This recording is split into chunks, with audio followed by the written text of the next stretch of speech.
இன்னைக்கு நாம தியானிக்க போற வேத பகுதி அப்போஸ்தலர் நடவடிக்கை 6ஆம் அதிகாரம் வசனங்கள் 8 15 முடிய. Acts chapter 6 verse 8 to 15. ஸ்தேவான் விசுவாசத்தினாலும் வல்லமையினாலும் நிறைந்தவனாய் ஜனங்களுக்குள்ளே பெரிய அற்புதங்களையும் அடையாளங்களையும் செய்தான். அப்பொழுது லீபர்தீனர் எனப்பட்டவர்களின் ஆலயத்தை சேர்ந்தவர்களிலும் சீரேனே பட்டணத்தாரிலும் அலெக்சாந்திரியா பட்டணத்தாரிலும் சிசிலியா நாட்டாரிலும் ஆசியா தேசத்தாரிலும் சிலர் எழும்பி ஸ்தேவானோடே தர்க்கம் பண்ணினார்கள். அவன் பேசின ஞானத்தையும் ஆவியையும் எதிர்த்து நிற்க அவர்களால் கூடாமற் போயிற்று.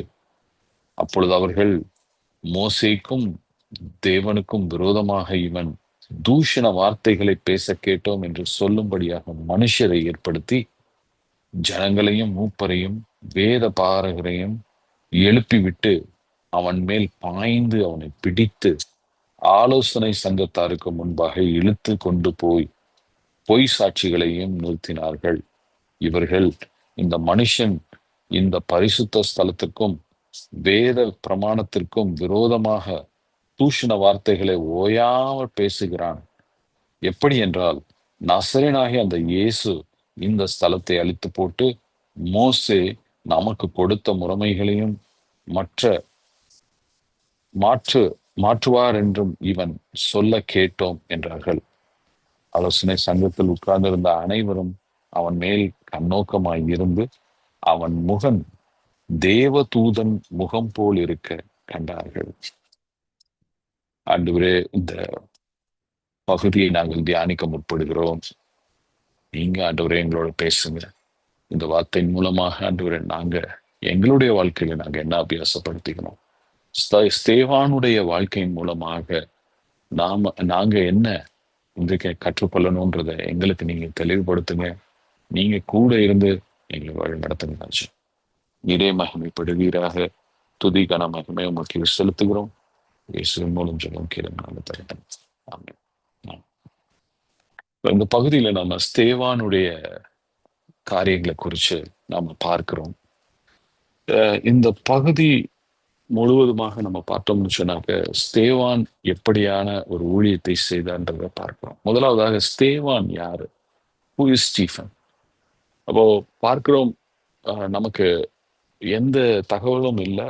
6வது அதிகாரத்துல அவங்க சொல்லப்பட்டிருக்கிற காரியத்தை வைத்து நம்ம பார்க்கும் பொழுது 6ஆம் அதிகாரம் 5ஆம் வசனம் இப்படியாக சொல்லுகிறதை பார்க்கிறோம். 6:5 இப்படியாக சொல்லுகிறது.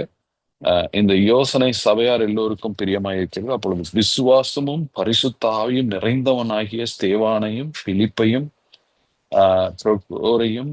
அப்படி ஒரு 7 பேருடைய பேரை சொல்லி அவங்களுக்கு வந்துட்டு ஒரு பொறுப்பு கொடுக்கப்படுது. அதாவது அவங்க வந்துட்டு பந்தியை விசாரிக்கணும். அதாவது இந்த விடோஸ்க்கு வந்துட்டு அந்த சாப்பாடு கொடுக்கிற காரியத்துல அவர்கள் நின்று அதை செய்ய வேண்டும் என்ற ஒரு காரியத்திற்கு ஆவியிலும், வாட் இஸ் இம்பார்ட்டன்ட் இஸ் ஆவியிலும் விசுவாசத்திலும் நிறைந்தவனாய் இருந்தான் அப்படின்னு சொல்லி நம்ம பார்க்கிறோம். So Stephen was one who is filled with faith and Holy Spirit அப்படின்னு சொல்லி இங்கே நம்ம பார்க்கிறோம். அடுத்ததாக பார்த்தோம் என்று சொன்னால் 6ஆம் அதிகாரம் 8ஆம் வசனம் நம்ம இப்ப படிச்ச இதுல பாத்தீங்கன்னா, ஸ்தேவான் விசுவாசத்தினாலும் வல்லமையினாலும் நிறைந்தவனாய் ஜனங்களுக்குள்ளே பெரிய அற்புதங்களையும் அடையாளங்களையும் செய்யும். Was filled with full of grace and power. அப்போ இந்த secret of Stephen's ministry is that he is filled with the Holy Spirit. Hallelujah. அதைத்தான் இந்த இடத்துல ஆண்டவர் நமக்கு தெளிவாக காண்கிறார். He is filled with faith, he is filled with power, he was filled with grace, and he was filled with the Holy Spirit. Hallelujah. அப்போ ஆண்டவர் நம்ம இடத்துல வைக்கிற கேள்வி என்ன அப்படின்னு சொன்னாக்க, நாம் எதனால் நிரப்பப்பட்டிருக்கு? What is that we are filled with? That is very important in today's world. ஏன் என்று சொன்னால், நாம் எதனால் நிரப்பப்பட்டு இருக்கிறோமோ அதனாலே தான் நாம் நடத்தப்படுகிறவர்களாக இருக்கிறோம். What we are filled with, that is what is going to lead us to. இப்போ நான் இங்க பார்க்கிறது போல ஸ்தேவானை போல நாம விசுவாசத்திலும் வல்லமையிலும் ஞானத்திலும் நாம் நிரப்பப்பட்டு இருக்கிறோம் என்று சொன்னால் அதனாலே நாம் நடத்தப்படுகிறவர்களாக இருப்போம். இல்ல உலகத்தின் காரியங்கள் நம்மை நிரப்புகிறது என்று சொன்னால் that is what is going to drive us. Are we going to be filled with the worldly things, the fleshly things like jealousy, or it's going to be anger, or any other negative things that the world and the flesh is going to give? We have to be very careful about that, because that is what is going to lead us. That is what is going to drive us. So if we are going to be saying, Lord, today morning, I want to be filled by the power of your Holy Spirit. I want to be filled by the wisdom of your Spirit. I want to be filled with more faith, oh Lord. அப்போ அது நம்மை நடத்துகிறதா இருக்கிறது. இப்ப இந்த இடத்துல நம்ம பார்க்கிறோம், ஸ்தேவான் he chose the right thing. அவன் நல்ல பங்கை தெரிந்து கொண்டான். அவன் இயேசுவை தன்னுடைய வாழ்க்கையிலே அவன் பிரதிபலிக்கிறவனாக அவன் வாழ்ந்து அவன் ரத்த சாட்சியாக மறித்தான்னு சொல்லி பார்க்கலாம். He was probably the first martyr of the church history. முதல் ரத்த சாட்சியாக மறித்தவன். அவன் இயேசுவை போல அவன் வாழ்ந்தான். இயேசுவை போல அவன் மற்றவர்களுக்கு பிரசங்கித்தான். அவன் இயேசுவை போல நியாயம் தீர்க்கப்பட்டு அவன் இயேசுவை போல அவன் இயேசுவை போல அவன் எடுத்துக்கொள்ளப்பட்டான். அவன் அவன் அவனுடைய அந்த இறப்புக்கு பிறகாக he was seeing that Jesus was standing there and getting him, receiving him essentially நம்ம பார்க்கலாம். ஸோ அப்ப நம்ம பார்க்கிற வேளையிலே இந்த இடத்துல இயேசுவை போல வாழுகிற ஒரு வாழ்க்கையை அவன் தேர்ந்தெடுத்தவனாய் இருந்தான். அவன் ஆவியினாலே நிரப்பப்பட்டவனாய் இருந்தான். கலாத்தியர் 2:20 இப்படியாக சொல்லுகிறதை நம்ம பார்க்கிறோம். கிறிஸ்துவுடனே கூட சிலுவையில் அறையப்பட்டேன், ஆயினும் பிழைத்திருக்கிறேன். இனி நான் அல்ல, கிறிஸ்துவே எனக்குள் பிழைத்திருக்கிறார். நான் இப்பொழுது மாம்சத்தில் பிழைத்திருக்கிறதோ என்னில் அன்பு கூர்ந்து எனக்காக தம்மை தாமே ஒப்பு கொடுத்த தேவனுடைய குமாரனை பற்றும் விசுவாசத்தினாலே பிழைத்திருக்கிறேன். What a wonderful statement Paul is making. அந்த பவுல் சவுலா இருந்த பவுலை மாற்றினதே இந்த ஸ்தேவானுடைய அவனுடைய அந்த சாட்சி, ரத்த சாட்சின்னு சொல்லுவோம். So that kind of a life Stephen has lived அப்படின்னு சொல்லி நாம பார்க்க முடிகிறது. So he's filled. First point is he is filled with the Holy Spirit. He was filled with the power of the Holy Spirit, the wisdom of the Holy Spirit அப்படிங்கிறத பார்க்கிறோம். அடுத்தது பார்த்தோம் என்று சொன்னால்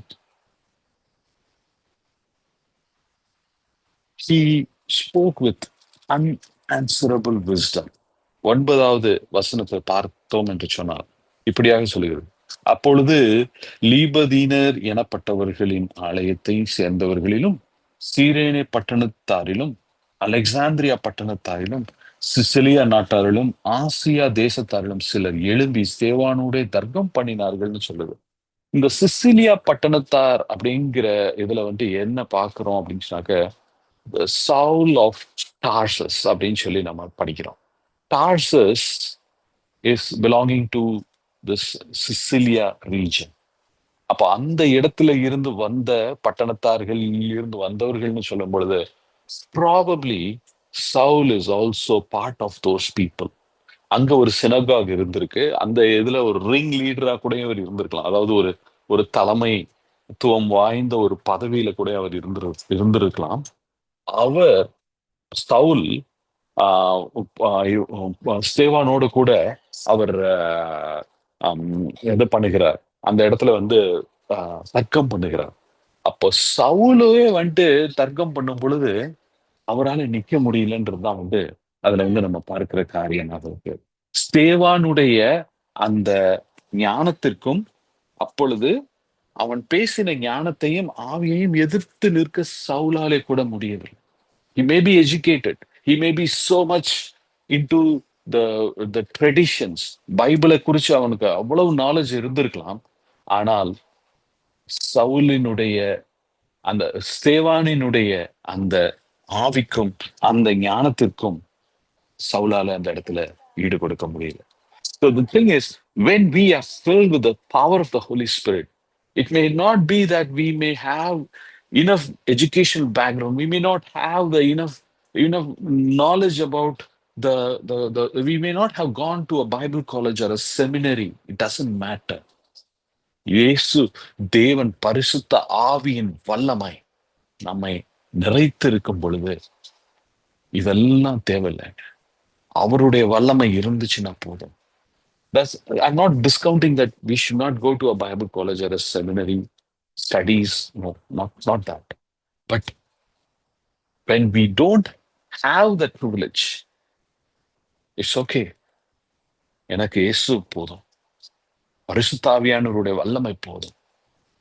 ஏன் என்று சொன்னால், இந்த ஸ்டீஃபன்ற கேரக்டர் பார்த்தீங்கன்னு சொன்னாக்க, is not in the primary list. இதுவரைக்கும் அப்போஸ்தலர்களை குறிச்சு பேசிட்டு இருந்த ஆவியானவர் திடீர்னு இரண்டாம் கட்ட ஊழியர்களை பார்த்து அவர் பேசுகிற காரியங்களை பார்க்கணும். Stephen is one of the second level leaders. He may not be a prominent leader at that time. He is a second level leader. But yet, the Holy Spirit want to talk about him. Because அந்த மாதிரியான சாதாரண பேக்ரவுண்ட்ல இருந்து வந்த இந்த ஸ்தேவானை கொண்டு the Lord was able to turn things. He was able to reach out the gospel beyond Jerusalem, beyond Judea, to Samaria and to the ends of the world. ஆண்டவர் அதற்காக அவர்களை பயன்படுத்தினான்னு சொல்லி பார்க்கிறோம். So it's not the background of what you have is important. What is important is இயேசுவோடு கூட நான் என்னை இணைத்துக் கொண்டிருக்கிறேனா, ஆவியானவருடைய வல்லமையினாலே நான் நிரப்பப்பட்டிருக்கிறேனா. That is the most important question for today's ministry and today's Christian life. அப்போ நம்ம பார்க்கிறோம் இந்த இடத்துல அவருக்கு என்ன பேசணும்னு அந்த இடத்துல வந்துட்டு அவருக்கு தெரியல. ஆனால் ஒரு சத்தியத்தை அவன் உணர்ந்தவனாக இருக்கிறான் என்று நான் விசுவாசிக்கிறேன். லூக்கா எழுதின சுவிசேஷம் 21 அதிகாரம் 12 18 முடிய இப்படியாக சொல்லுகிறதை பார்க்கிறோம். இயேசுவே சொல்றாரு, அவர் ஒரு சத்தியத்தை கொடுக்கிறார். ஸ்தேவானுக்கு ஒரு சத்தியத்தை கொடுக்கிறார். இவைகள் எல்லாம் நடப்பதற்கு முன்னே என் நாமத்தின் நிமித்தம் அவர்கள் உங்களை பிடித்து ஜபாலயங்களிலும் சிறைச்சாலைகளிலும் ஒப்பு கொடுத்து ராஜாக்கள் முன்பாகவும் அதிபதிகள் முன்பாகவும் உங்களை இழுத்து துன்பப்படுத்துவார்கள். ஆனாலும் அது உங்கள் சாட்சியாவதற்கு ஏதுவாய் இருக்கும். ஆகையால் என்ன உத்தரவு சொல்ல வேண்டும் என்று கவலைப்படாது இருக்கும்படி உங்கள் மனதிலே நிர்ணயம் பண்ணி கொள்ளுங்கள். உங்களை விரோதிக்கிறவர்கள் ஒருவரும் எதிர் பேசவும் எதிர் நிற்கவும் கூடாத வாக்கையும் ஞானத்தையும் நான் உங்களுக்கு கொடுப்பேன்னு சொன்ன அந்த சத்தியம் இருப்பாங்க. That is what is leading Stephen. அவர்களால அவர் பேசின எதையும் எதிர்த்து நிற்க கூடாத வாக்கையும் ஞானத்தையும் இயேசு ஸ்தேவானுக்கு கொடுத்தார். So they cannot stand it. அந்த வசனம் ரொம்ப ஒரு அருமையான வசனம். அவன் பேசின ஞானத்தையும் ஆவியையும் எதிர்த்து நிற்க அவர்களால் கூடாமல் போயிட்டு, including the Saul of Tarsus. அப்போ அடுத்ததாக பார்க்கிறோம் என்ன ஸ்ட்ராட்டஜி அப்படின்னாக்க, when you don't have something to argue about the point, then you target the person. அவனுடைய வாதத்தையும் அவனுடைய ஞானத்தையும் எதிர்கொள்ள முடியாமல் போனதுனால அவங்க என்ன பண்றாங்க, அவனை டார்கெட் பண்றாங்க. பொய் சாட்சியை வைக்கிறார்கள், அவனை குறித்து குற்றம் சுமத்துகிறார்கள். என்ன சொல்றாங்க, அவன் மோசேக்கு எதிராகவும் மோசேக்கு தேவனுக்கும் விரோதமாகவும் இவன் தூஷண வார்த்தைகளை பேச கேட்டோம் என்று சொல்லும்படியாக மனுஷரை ஏற்படுத்தினார். இதே தான் இயேசுக்கும் செஞ்சான்.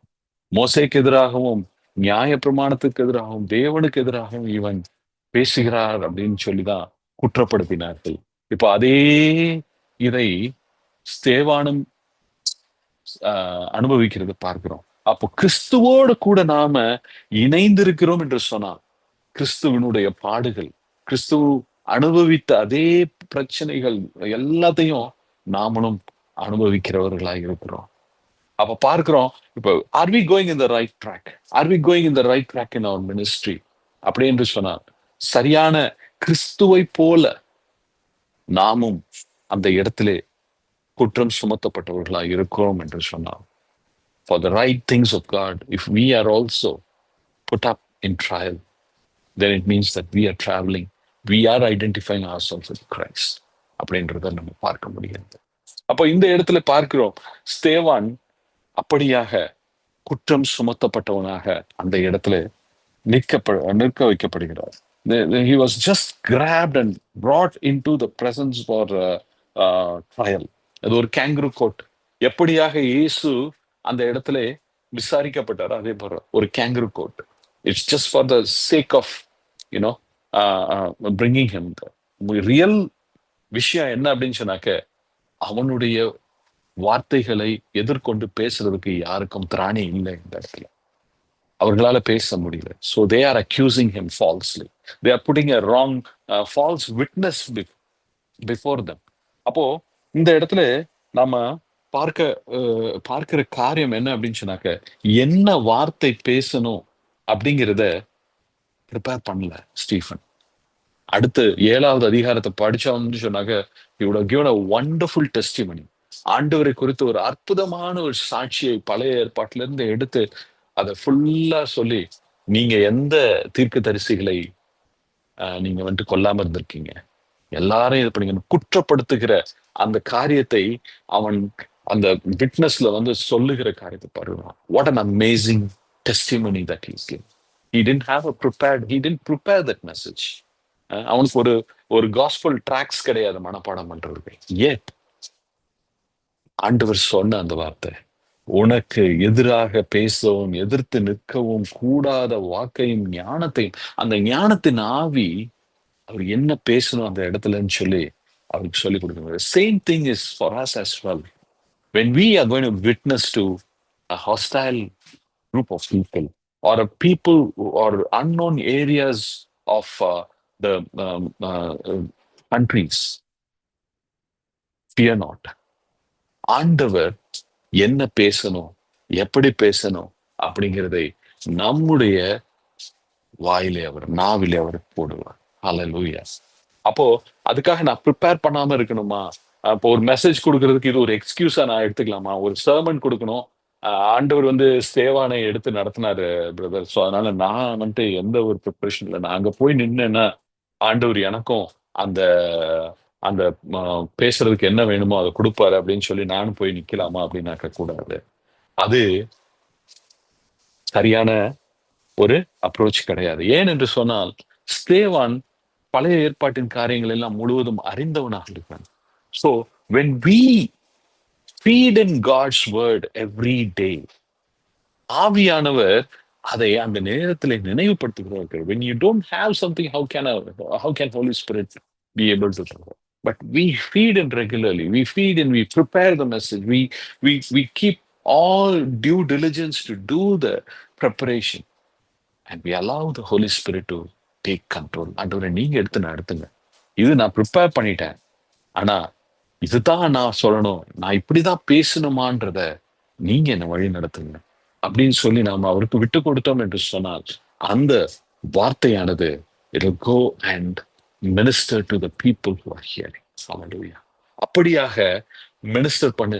அது அநேகருக்கு அது மினிஸ்டர் பண்ணுச்சோ இல்லையோ, ஸ்தேவான் கூறின அந்த வார்த்தைகள், அவன் நடந்து கொண்ட விதம், அவன் இரத்த சாட்சியாக மரிப்பதற்கு முன்பாக அவன் ஜெபித்த ஜெபங்கள், everything ministered to one person.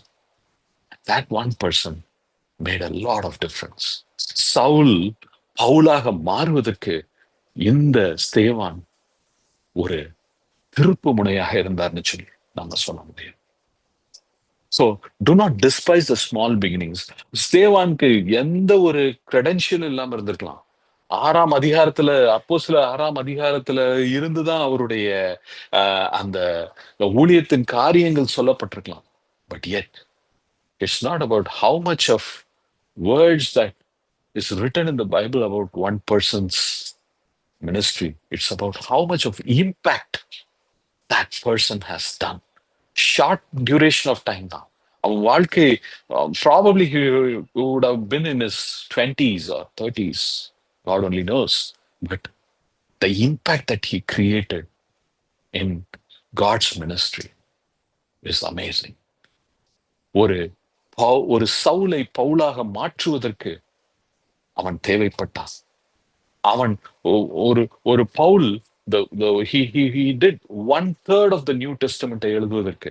The gospel that he preached in the New Testament, probably he has got it from Stephen. இந்த காரியங்களை யார் சொல்லியிருப்பா அப்படின்னு சொன்னாங்க, ஸ்தேவான் அந்த இடத்துல இல்ல. இதை எழுதின லூக்காவும் he would have asked from Paul. பால் சொல்லியிருப்பாரு லேட்டஸ்ட் ஸ்டேஜ், நான் இப்படி இருந்தேன்பா, நான் வந்துட்டு இந்த ஸ்தேவான் ரத்த சாட்சியா மறிக்கிறதுக்கு நானும் ஒரு சீட்டு போட்டேன்.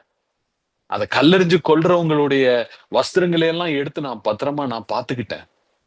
அவன் மறிக்கும் பொழுது நான் பார்த்தேன். அவனுடைய முகம் பிரகாசமா இருந்துச்சு. அவன் அவன் சொன்ன வார்த்தைகள் என் இருதயத்தை குத்திட்டுன்னு சொல்லி Paul would have probably told to Luke to write this up. அப்ப பாருங்க, அவன் ரத்த சாட்சியாக மறிக்கிறதுக்கு முன்னாடி I think I went to the 7th chapter. It's amazing testimony. ஒரு ஸ்டீஃபனுடைய அந்த காரியங்களை முழுமையாக படித்து பார்க்கும் பொழுது the Holy Spirit ministered a lot. He spoke a lot about it. அப்படி அவன் அந்த இடத்துல குற்றம் சாட்டப்பட்டவனாக அந்த கவுன்சில்ல போய் நிறுத்தப்பட்டிருக்கிறான். அப்ப அங்க பார்த்தோம்னு சொன்னாக்க, அவன் முகம் பாருங்க, 15வது வசனத்துல, ஆலோசனை சங்கத்தில் உட்கார்ந்து அனைவரும் அவன் மேல் கண்ணோக்கமாய் இருந்து அவன் முகம் தேவ தூதன் முகம் போல் இருக்க கண்டார்கள் அப்படின்னு சொல்லி அவங்க பாக்குறாங்க. ஆல் அந்த கவுன்சில்ல இருக்கிறவங்க ஒரு 66 71 பேர் மொத்தமா இருப்பாங்க அந்த கவுன்சில்ல. எல்லாரும் focusing on one person, and that is Stephen. குற்றம் சாட்டப்பட்டிருக்கிறான். என்ன குற்றம்னா, மோசேக்கு எதிராக அவன் பேசினான், தேவனுக்கு எதிராக அவன் பேசினான்னு சொல்லி அவன் குற்றம் சாட்டப்பட்டிருக்கிறான். ஒரு குற்றம் சாட்டப்பட்டவன் மூஞ்சி பிரகாசமாவாங்க இருக்கும், அவன் தலை குனிஞ்சு கூனி குறுகியில போய்க்கணும். ஆனால் இந்த இடத்துல அவன் தவறாக குற்றம் சாட்டப்பட்டிருக்கிறான்றத ஆண்டவர் உணர்த்தும் விதமாக மோசேயினுடைய முகம் எப்படி பொலிவாக எப்படி பிரகாசமாக இருந்ததோ, அதே போல ஸ்தேவானுடைய முகமும் அந்த இடத்துல பிரகாசிப்பதை அவர்கள் கண்டார்கள். Probably when they saw that face, all the people in that council would have definitely remembered about Moses. ஓ, மோசேயினுடைய முகம் இப்படி இல்ல பிரகாசமா இருந்துச்சு. அப்போ என்ன இந்த இடத்துல நம்ம தெரிந்து கொள்கிறோம்னா, when you are going through the trial, when you are going through the tribulation, the Lord is with you. தேவன் உங்களோடு கூட இருக்கிறார். நாம கிறிஸ்துவனுடைய கூட நம்மை அடையாளப்படுத்தி கொண்டிருக்கிறோம் என்று சொன்னார், கிறிஸ்துவனுடைய கூட நம்ம ஐக்கியப்படுத்தி கொண்டிருக்கிறோம் என்று சொன்னார், நாம பிரச்சனைகளுக்கு மத்தியில, சூழ்நிலைகளுக்கு மத்தியில, தவறாக குற்றம் சாட்டப்பட்டிருக்கிறவர்களுக்கு மத்தியில நம்ம கடந்து செல்லும் பொழுது தேவன் நம்மோடு கூட நடந்து செல்கிறோம். They were able to see the glory of God, the presence of God, and they were reminded, நீங்க யாரை குறிச்சு குற்றம் சொல்லுகிறீர்களோ அவரை போல அவர் முகத்தை நான் பிரகாசிக்க பண்ணுகிறேன் பார் என்று சொல்லி தேவனே அந்த இடத்துல சாட்சி கொடுக்கறது நம்ம பார்க்கணும். அப்போ அவர் என்ன சொல்லிட்டார்? அடுத்த கேள்வி, அப்படி என்னதான் தப்பா சொல்லிட்டார்? மோசேயை குறித்து அவர் கேவலமாக பேசினாரா? ஆலயத்தை குறித்து அவர் தவறாக பேசினாரா என்று சொன்னாலா? அல்ல. அவருடைய சுவிசேஷமே என்னன்னு சொன்னா, மோசையினுடைய நியாய பிரமாணத்தை நிறைவேற்றுவதே இயேசுவாக இருக்கிறார். ஆலயம் யார் அப்படின்னா தேவன், இயேசுவே அந்த ஆலயமாக இருக்கிறார். He is the fulfillment. He is the substance.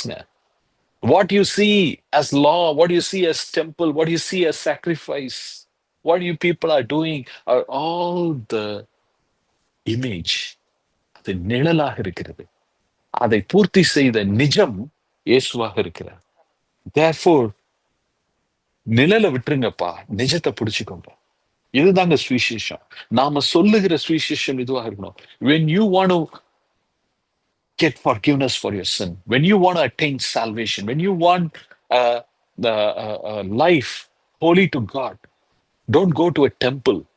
Don't go to a physical building. Don't go to a system where it asks you to do sacrifice. Don't go to a place or a priest who says to do this or do that or do anything for your salvation. But go to one person, and that person is Jesus. Hallelujah. That is the good news. That is the gospel that Stephen was preaching. இயேசு என்ற ஒரு நபர் போதுங்க. அவரே உனக்கு இரட்சகர், உனக்கு மீட்பர், உனக்காக அவர் அனைத்து பரிகாரங்களையும் அவர் சிலுவையில் செய்தாயிற்றுன்ற அந்த காரியத்தை ஸ்தேவான் சொன்னார். அதை சொன்னதுக்காக அவர் அந்த இடத்துல குற்றம் சுமத்தப்பட்டார். Just like Jesus, he was empowered. Just like Jesus, he was not able to withstand. Nobody was able to withstand his wisdom. Just like Jesus, he was falsely tried. And just like Jesus, he died a martyr's death. அப்ப இயேசுவோடு கூட நாமும் இந்த காலை வேளையில ஒப்பு கொடுப்போமா? Lord, I want to get identified with you, just like Stephen. Stephen has been an inspiration. கடைநிலை ஊழியர்களா நம்ம இருக்கலாம், but let's not despise the small things. நீங்க பாத்தீங்கன்னா அந்த 7 பேத்துல Steven is the first person ஒரு திருப்பு முனையை கொண்டு வந்தார்னு சொல்லி பார்க்கணும். The next person if you see is Philip. பிலிப்பை கொண்டு ஆண்டவர் வல்லமையாய் ஊழியத்திலே அவரை பயன்படுத்தினான்னு சொல்லி பார்க்கிறோம். He was taken up to the Ethiopian finance minister. அவருக்கு அந்த இடத்துல ஞானஸ்தானம் கொடுக்கப்பட்டு he was a channel to take the gospel to the ends of the world again. He was taken to Ethiopia. He was the channel for the gospel to reach to Ethiopia and to the ends of the world. So let's not despise the small thing. We may be small, but in God's presence, ஆண்டவர் நம்மை எடுத்து வல்லமையாய் பயன்படுத்த நமக்கு ஆண்டவர் அந்த கிருபையை கொடுப்பாரா.